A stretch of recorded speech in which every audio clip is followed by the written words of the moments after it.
Si gjithmonë është kënaqësi dhe emocion I veçantë që t'jem me ju. Dhe duhet të thonë që çdo rrugtim ka fillimin dhe fundin e tij. Dhe sot unë jam këtu padyshim për t'i vënë një fund këtij rrugtimit që kemi bërë së bashku në 7 vite, por me gjurmë të jashtëzakonshme për Ministrinë e Infrastrukturës dhe të Energjisë dhe padyshim për ndërtimin e një Shqipërie europiane. Dua të them se kam qenë me fat që këtë rrugtim e kam bërë me ju, me burra dhe gra të përkushtuar për të realizuar vizionin e një lideri të madh siç është Edi Rama, për të realizuar çdo premtim të programit politik të Partisë Socialiste dhe Qeverisë Shqiptare. Më vjen mirë që gjatë këtij rrugtimi jemi përballur me vështirësi të cilat padyshim kanë qenë sfiduese, por na kanë bërë më të fortë, dhe çka është më e rëndësishmja, kanë ngritur ndër ju skuadrën më të mirë, më profesionale dhe skuadrën më frymëzuese të administratës shqiptare, dhe këtë e them me plot gojën pasi e thon kolegët e mi. Ministria e Infrastrukturës dhe Energjisë është një shembull për t'u marrë se si një skuadër e përkushtuar ja del që të çojë përpara punë, projekte, vepra të cilat mendoheshin të parealizueshme. Tani nuk më ndihmon fare për të thënë të drejtën t'ju shoh përballë me emocion, kështu që Lilika Enkeleda, kjo skuadër ka një fat të madh sot, pasi në krahun tim është ulur një prej jush. Dhe do desha t'ja 2 fjalë për sa I përket ngritjes kapaciteteve njerëzore, për sa I përket kapitalit human, që për qeverinë shqiptare janë aseti më I rëndësishëm. Aseti më I rëndësishëm dhe më I pazëvendësueshëm. Dhe në krahun tim, unë sot kam ministrin e ri, I cili sapo është betuar, sapo ka nisur një rrugtim shumë të rëndësishëm, por dua të them 2 fjalë për Enea, pasi kam dëgjuar 3-4 ditët e fundit, ashtu siç kam dëgjuar muajt e fundit, të pavërteta, gjysmë të vërteta, edhe gënjeshtra. Enea Karakaçin e kam njohur në këtë ministri.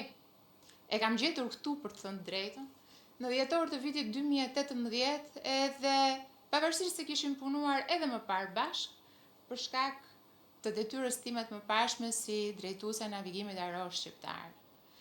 Enea është rritur në këtë ministri, ka kaluar nivele të ndryshme, duke u kthyer kështu në një provë të gjallë të zhvillimit të aseteve të administratës publike, dhe se si vizioni Edi Ramës sot ka arritur pikërisht aty ku duhet të arrijë një administratë europiane për të nxjerrë drejtuesit politik, siç janë ministrat, nga vetë radhët e kësaj administrate.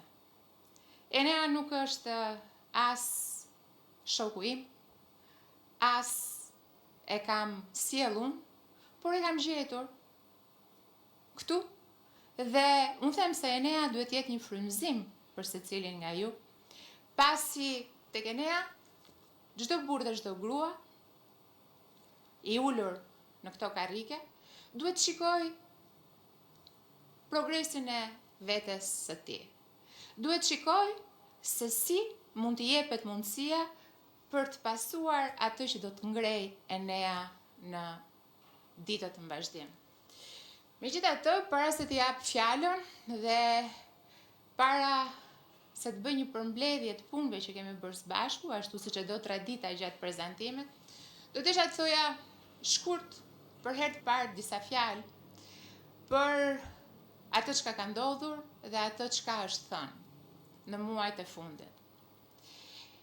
Kam marrë vendim personal me vullnet të lirë që të hesht për një çështje juridike pasi unë besoj se çdo çështje juridike nuk zgjidhet as në mediat sociale, as në banaqet mediatike, por duhet ketë rrjedhën e saj, ashtu siç e parashikon kushtetuta, kodet apo ligjet në fuqi.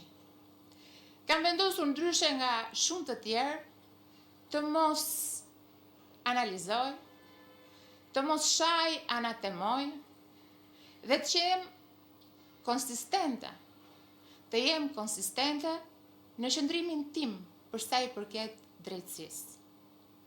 Nëse do t'i ktheheni deklaratave të mia publike për drejtësinë, nuk do gjeni kurrë asnjë deklaratë që të kundërshtoj tjetrën. Unë besoj se drejtësia duhet të jetë e lirë dhe e pavarur.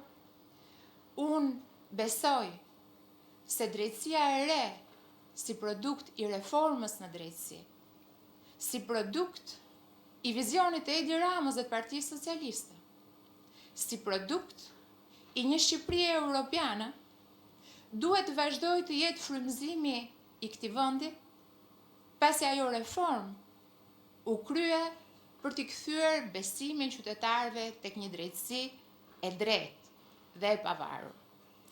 Dhe unë besoj tek kjo drejtësi dhe nuk do më dëgjoni kurrë as ta lavdoj, kur ajo godet kundërshtarët e mi politik, pasi unë nuk kam kundërshtarë të tjerë, dhe as ta anatemoj kur kjo drejtësi mund të prek interesat e mi personal.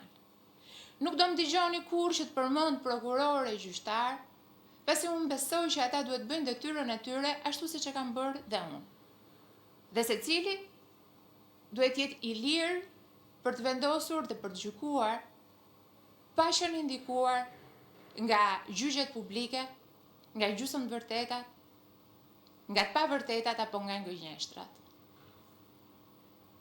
Unë nuk kam dhe s'kam pasur kurrë lidhje me korrupsionin dhe nxis shëhetimi që ka nisur prej muajsh ndaj meje dhe që nuk e kam penguar kurrë, as në pozicionin tim si ministër apo si zëvendës kryeministër dhe as në pozicionin tim si qytetar i lirë i Republikës Shqipërisë, të vijoj për të nxjerrë të vërtetën sipërfaqe. Unë nuk kam as 300, as 30 dhe as 3 apartamente.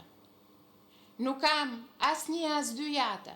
Nuk kam as limuzina, as helikopter dhe as avion. Por të gjitha këto janë pjesë e një gjyqi publik, i cili fatkeqësisht bëhet me lehtësinë më të madhe në këtë vend, por për të thënë të drejtën, unë jam rritur me gjyqjet publike. Dhe ndoshta kur rrizi ma mban, më mirë se kujdo tjetër gjyqin publik, pasi jam trajnuar dhe kalitur që e vogël.